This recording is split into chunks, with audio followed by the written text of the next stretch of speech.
there must be something that keeps you coming back despite all of these less fortunate elements of these big international tournaments.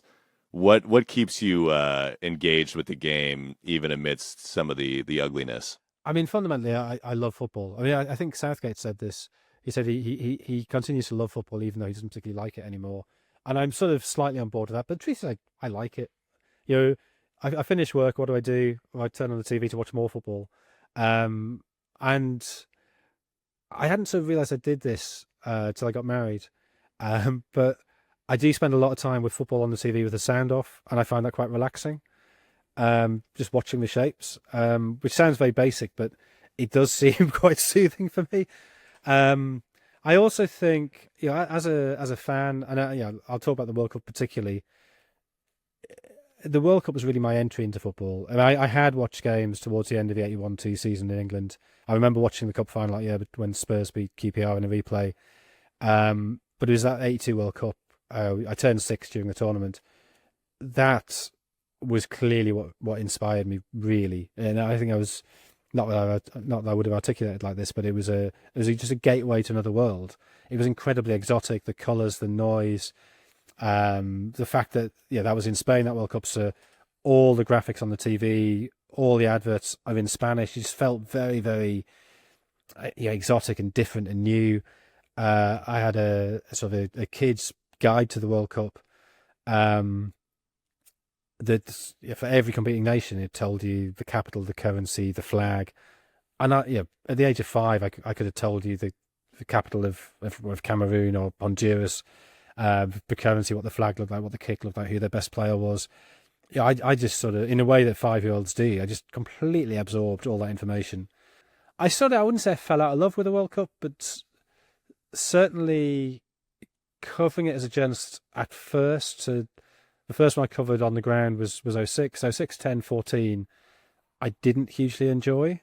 Partly because '06 and 10 I was covering England, which is boring's the wrong word. No, actually, it is boring. You toddle along to the press conference every day.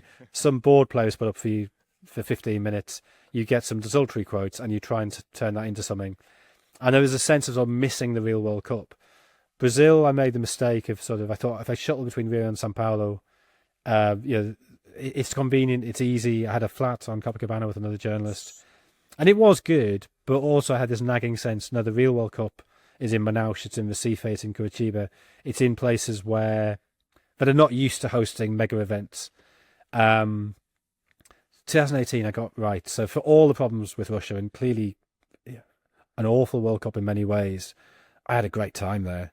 I got just the right amount of travel. I did the first week traveling, went to Yekaterinburg, Moscow, Nizhny Novgorod, then I went to Kazan, sat in Kazan for 3 weeks. Kazan is an amazing city. I'd never been there before.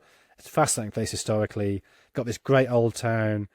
The food culture there is very influenced by Central Asia, so there's a lot of restaurants that serve plov, which I'd never had before, a lot of good Georgian restaurants. And I got dead lucky with the football. That I saw Poland go out, I saw Germany go out, I saw Argentina go out, I saw Brazil go out. And big teams going out is the best bit of the tournament if you're a journalist. But Qatar was much harder. Qatar was brutal in many ways. Everybody was ill in that tournament, partly because of proximity to each other, and there's no respite. We were doing a game every day. Everybody was exhausted. I was 20 feet from Grant Wall when he died, which was obviously horrific. I'd worked with him for 11 years at Sports Illustrated. But it was just that slog of, because you could do a game every day, you did do a game every day. And to be honest, there wasn't much else to do. Yeah, I went to the Museum of Islamic Art twice, and it was sort of like, do I really want a third visit? It wasn't a relaxing place. It wasn't like a European city where you could go to a nice square and sit and have a coffee or a beer and sort of relax, or even just have your lunch sitting outside reading a book. It just wasn't a place that allowed relaxation like that. It was just air conditioned grim block to air conditioned grim block. But I think journalistically, certainly Russia and Qatar, you realise this is actually really important. This isn't, in British newspapers, maybe elsewhere, I don't know, the sports department was always referred to as the toy shop. It wasn't taken seriously. And if you look back at the coverage to say 1970 in Mexico, you can kind of see why, because nobody in the British papers is talking about the fact that Mexico was a de facto dictatorship, that Brazil, for all their beautiful football, were representing a military dictatorship, and the military were very front and central in terms of the delegation around the squad, in terms of the training.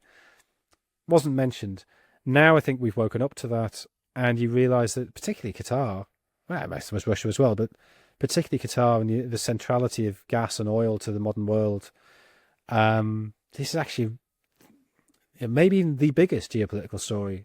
The importance of the Middle East, what happens as carbon economies start to run out, as we start to transition to a more environmentally friendly world.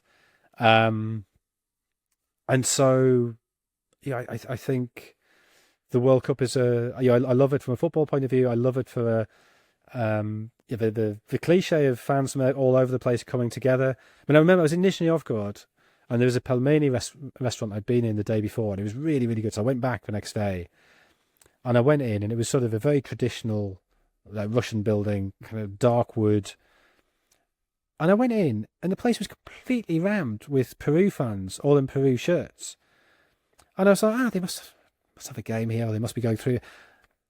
And I looked it up.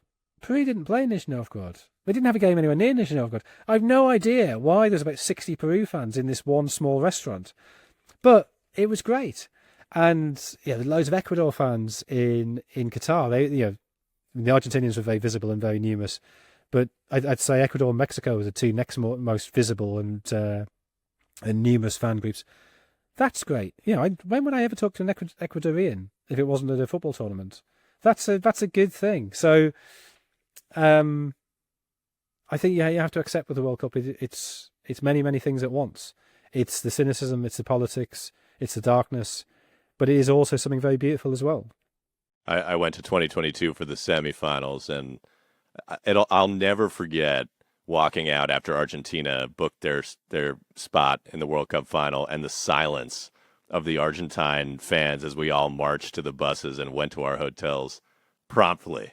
I would say only the Moroccans were having that good a time outside the stadium. Inside the stadium, there was a real groundswell of noise and everything, but I don't know. It was unnerving. It made me wish that I had gone to a tournament like, I didn't go to the Euros in Germany, but that felt like a proper international tournament. But I think you're right that these other ones, there are all these other stories to tell. Yeah, I mean, Germany was a very old-fashioned tournament that, even though Deutsche Bahn is chaotic and disastrous and nowhere near as good as it was in 2006, I think they have now invested massively in what's called the Mannheim Corridor, which is apparently a key section of track running down the sort of the west side of the country that links Stuttgart up towards the north. And that apparently was what had gone wrong, why there was chaos on the railways. But even with the chaos on the railways, it was manageable. You could get around it easily. You could do a game in a city one day, and you could be in a totally different city the next day, 4 or 5 hours travel. It was fine. It was a train, so it was quite comfortable. You could work. It wasn't the hassle of flying. You got groups of fans mixing and merging. It felt like tournaments when I first started 20 years ago, and I really enjoyed that. Yeah.